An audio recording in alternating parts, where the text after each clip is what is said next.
Are you ready to break free from the doubts and limits holding you back? Welcome to Embrace Your Value, where therapy meets coaching to help you unlock your true worth and take control of your life. Hi, I'm Kristen, a trauma therapist dedicated to helping you heal, break old patterns, and reclaim your power. And I'm Jen, your support coach, here to show you how to set fierce boundaries, embrace self-compassion, and step boldly into the life you deserve. So whether you're stuck in self-doubt or feeling lost, know this: your value isn't up for negotiation. It's time to own it. Every week, we tackle real issues that challenge, inspire, and empower you to live with purpose and confidence. So grab your favorite drink, take a deep breath, and let's get started. Because you're not here to play small. It's time to embrace your value. Hey everyone, welcome back to Embrace Your Value. I'm your co-host, Jen Anderson, here with the insightful trauma therapist and healing guide, Kristen Burrus. Hello, everyone. I'm so glad you're here today because we're tackling a topic that's often misunderstood: rest. More specifically, giving yourself permission to pause and why prioritizing rest is actually a superpower for growth. So many people feel guilty for slowing down or resting, especially in a culture that rewards hustle and constant productivity. Sometimes burnout is misunderstood as just pushing through, but really it's a mask hiding deeper exhaustion. Yes, it really is a mask, 100%. Well, today we'll explore how rest restores our body and our mind, because a healthy body is a healthy mind and vice versa. It's going to restore our body and mind better than endless doing, and how to identify when you're truly resting versus just avoiding work, like scrolling, and practical tools to create space and boundaries around your downtime. So, why is rest not lazy? Let's start by debunking the myth that rest is laziness. Rest is a fundamental biological and psychological need. When you rest well, your brain consolidates memories, repairs cells, and rejuvenates the nervous system. And yet, many of us equate stopping with weakness or failure.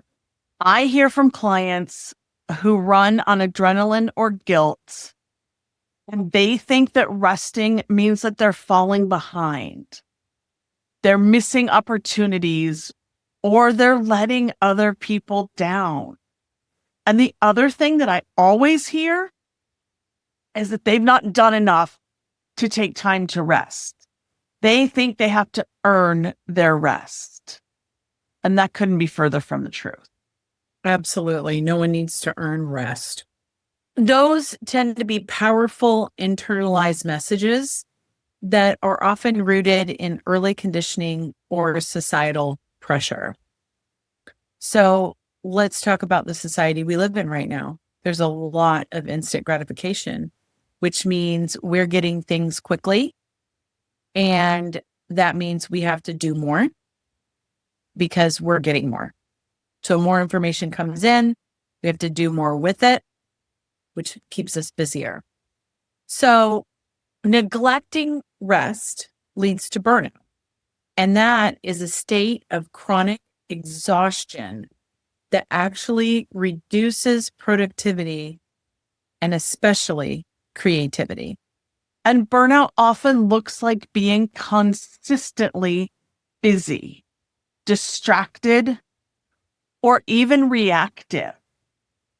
But underneath, there's a depletion of energy and focus that doesn't get repaired if you keep pushing. Absolutely. So let's examine the difference between productive rest and avoidance rest. Not all rest is created equal. Productive rest actively renews your energy and capacity. Things like deep sleep, mindfulness, nature walks, creative hobbies. These practices help your nervous system settle, which is what everybody's fight or flight kicks up, right? Is our nervous system gets unsettled, and promotes healing in both your body and your mind. And in contrast, avoidance rest happens when we rest as an excuse to procrastinate or disconnect without real restoration, like binge watching TV to escape rather than refresh, or endlessly scrolling social media. It may feel restful momentarily, but it doesn't recharge you. No, because of what we said earlier, which is if we're not doing enough, then we don't deserve the rest. So this creates a guilt loop or a shame loop around, oh, I wasted hours scrolling. So recognizing the difference between these two is critical to building healthy habits. Productive rest helps us show up fully and creatively when we return to work or life from the rest, while avoidance rest creates more buildup of stress, guilt, and shame. So one way to tell is how you feel after you rest. Do you feel refreshed and ready to engage? Like you're ready to go? You're like, oh, I can do more things. I'm ready. I can do that. Kind of like when you have a workout and then you rest for a few minutes and you're like, oh, I can do the next thing in this cycle. Or do you feel drained, guilty, or still anxious? Honestly, that's really good feedback from your nervous system. And that's what you want. You want to ask yourself and bring that awareness to light. Because if you're not feeling refreshed after you rest, we need to talk about a different type of rest. We need to look at it differently. Yes, I was just talking to a client today, and he said, have you ever woken up from a nap and just felt completely disoriented? And you have brain fog and you don't know where you are or what's going on. And I'm like, that was avoidance rest. That was not like deep, restful rest. So let's try a quick reflection exercise. Listeners, if you will pause mentally and check in with how your body feels right now. So take a moment to just scan your body and see how you feel. Are you tense? Are you tired? Are you restless? Maybe you're calm. Maybe you're relaxed. What do you think in this moment? What kind of rest might serve you best? That's a great question. And so, Kristen, let's talk about some simple rest practices and boundaries. We both love this. So what can listeners do today to give themselves permission to rest in a way that supports growth? I love this question. This is something that I talk to people about a lot. As I said earlier, our world today is filled with information that just comes flooding in. Information, entertainment, everything is just happening one after the other. We have to start small with practical rituals. That could mean setting tech-free time. Scary, I know. Prioritizing gentle movement like stretching or walking. Practicing mindfulness or breath work.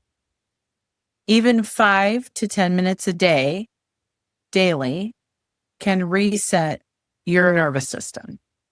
Boundaries are just as important. Saying no to unnecessary meetings, turning off notifications. This really protects yourself. If you don't know it's there, it's nothing for you to worry about right now. Protecting your evening hours, not checking the email after you come home from work, not having your Slack channel pulled up on your phone so that it's going off at all hours of the night. These are ways you guard your rest as sacred time rather than just optional downtime. We need to integrate rest, not it's an afterthought. So reframe it as part of your productivity arsenal, not separate. Rest fuels focus, creativity, and problem solving. When we are rested and our brain is healed and our nervous system is calm, our ability to think critically and have executive functioning goes up so much. That's why college students who are running on caffeine and 3 hours of sleep, they're always struggling to keep up. So we have to do the rest. When you view rest as non-negotiable, it shifts your mindset from guilt to empowerment. And I can't stress enough how liberating it is to honor your natural rhythms. Let yourself rest when you're tired, work when you're refreshed, stay in those natural rhythms, and stop fighting against your body. That's true self-care, which leads to sustainable success. Give yourself that win. Yes, and I'd like to add to not be overly indulgent and listen to your body. So listening to your body rather than listening to your feelings. So I feel tired, therefore I must be tired. Check in with your body. Your body's going to tell you everything that's going on. And so when it needs to rest, it will tell you it needs to rest, but you have to check in. So in summary, rest is essential and powerful. It heals, fuels, and protects us. And we all deserve compassionate permission to pause. And your action step today? Pick one rest practice that we talked about. Even just 5 minutes of deep breathing or a short walk, and schedule it in so that it's sacred. Notice how it makes you feel afterwards. Such good awareness to bring to yourself. Yes, again, we have to be aware of something before we can declare it as positive or negative. So we have to take those times to check in with our body.